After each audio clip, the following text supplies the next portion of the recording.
ഞാൻ മെയ് 4-ാം തീയതി ഉള്ള ജനവിധിയുടെ ഒരു പ്രഡിക്ഷനൊന്നും ഞാനിപ്പം നൽകുന്നില്ല. മറിച്ച് ഞങ്ങൾ വലിയ ഒരു നല്ല സീറ്റുകളിൽ BJP 1-ാം സ്ഥാനത്തെത്തും, 2-ാം സ്ഥാനത്തെത്തും. ഞങ്ങൾക്ക് ഈ തെരഞ്ഞെടുപ്പിൽ ഞങ്ങൾക്ക് 3 ലക്ഷ്യങ്ങളാണുള്ളത്. ഒന്ന്, പരമാവധി സീറ്റിൽ വിജയിക്കുക. 2, വോട്ടിംഗ് ശതമാനം കൂട്ടുക, വോട്ടിൻ്റെ എണ്ണം കൂട്ടുക.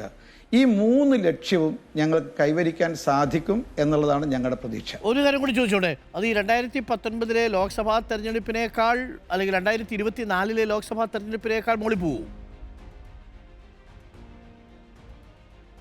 തീർച്ചയായും നമ്മൾ വ്യക്തമായ ചില സൂചന എന്താ ഈ നമ്മുടെ അഭിപ്രായ സർവേയിൽ കാണുന്നത്. ഇപ്പം നമ്മുടെ കഴിഞ്ഞ 2024 ലോക്സഭാ തെരഞ്ഞെടുപ്പിൽ നരേന്ദ്രമോദിജിക്ക് 3-ാമതൊരു അവസരം ജനങ്ങൾ നൽകിയതുപോലെ, അല്ലെങ്കിൽ ഇപ്പോഴും നമ്മൾ നിയമസഭാ തെരഞ്ഞെടുപ്പ് നടക്കുന്ന ചില സംസ്ഥാനങ്ങളുടെ അഭിപ്രായ വോട്ടെടുപ്പ് വന്നിട്ടുണ്ട്, സർവേ വന്നിട്ടുണ്ട്. അതിൽ ആസാമിലെ BJP ഗവൺമെൻറ്റിന് മൂന്നാമതും ഒരു അവസരം നൽകുന്നു എന്ന് മാത്രമല്ല 4-3 ഭൂരിപക്ഷത്തോടുകൂടി അധികാരത്തിലെത്തും എന്നൊക്കെയാണ് പ്രവചിക്കുന്നത്.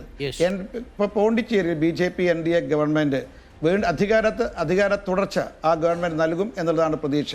അതൊന്നും നമ്മുടെ കേരളത്തിൽ LDF ഗവൺമെൻറ്റിനെ സംബന്ധിച്ച് അങ്ങനെ ഒരു സൂചന ഈ എക്സിറ്റ് പോളിൽ നമുക്ക് കാണാൻ സാധിക്കുന്നില്ല.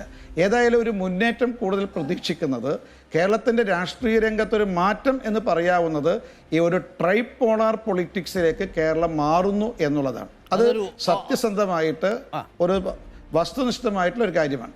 ഒരു കാര്യം കൂടി ചോദിച്ചാൽ, ഇനി ഏതെങ്കിലും തരത്തിൽ ഈ തദ്ദേശ തെരഞ്ഞെടുപ്പിൽ ഇതുപോലെ ഒരു പെർഫോമൻസ് ആവുകയാണെങ്കിൽ, ഞാൻ ഉദ്ദേശിച്ചത് സീറ്റുകൾ വിജയിക്കാതെ വരികയോ ഏതെങ്കിലും തരത്തിൽ ഒരു വേഴ്സ്റ്റ് കേസ് സെനാരിയോ ആണ്, അങ്ങ് പറഞ്ഞതുപോലെ നടക്കട്ടെ BJPയെ സംബന്ധിച്ച്, തിരിച്ച് 13%-ലേക്കോ 14%-ലേക്കോ മാത്രമായി BJP ഒതുങ്ങുകയൊക്കെ ചെയ്താൽ ഒരു പക്ഷേ സംസ്ഥാന നേതൃത്വത്തിലൊക്കെ ഒരു ഇളക്കി പ്രതീക്ഷ ഉണ്ടാവുമോ?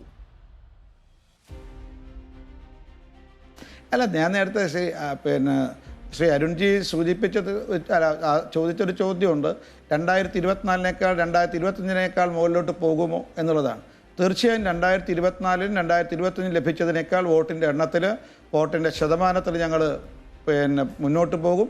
മാത്രമല്ല, വിജയിക്കുന്ന സീറ്റുകൾ, ഒരു ഗണ്യമായ സീറ്റുകൾ വിജയിക്കാൻ സാധിക്കും എന്നുള്ളതാണ്. മറ്റൊന്ന്, ഈ ചോദിച്ചൊരു സാങ്കല്പിക ചോദ്യമാണ്. അതിന് യാതൊരു പ്രസക്തിയും ഞാൻ കാണുന്നില്ല. കാരണം നിരവധി സീറ്റുകൾ വിജയിക്കാൻ പോകുന്നു.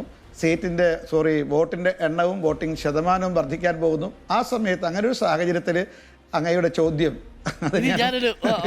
പ്രസക്തി കാണുന്നില്ല എന്നുള്ളതാണ്.